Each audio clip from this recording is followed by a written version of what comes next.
ഞാൻ ഇപ്പോൾ കെൻറ്റുക്കിയിലെ ഒരു ചെറിയ പട്ടണത്തിലൂടെ ഡ്രൈവ് ചെയ്യുകയാണ്. സായ് ദ്വീപിൽ അമേരിക്കയിലെ ഒരു ചെറിയ പട്ടണമാണ്. ഇത് ലെക്സിംഗണിന്റെ വടക്കുഭാഗത്ത് സ്ഥിതി ചെയ്യുന്നു.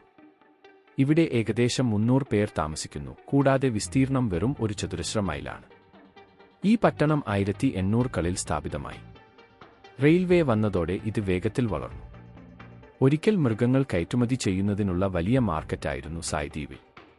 സാറാ സാഡി എന്ന സ്ത്രീ റെയിൽവേ തൊഴിലാളികളെ സഹായിച്ചതിനാൽ അവരുടെ പേരിൽ നിന്ന് സായ് ദ്വീപിൽ എന്ന പേര് ലഭിച്ചു.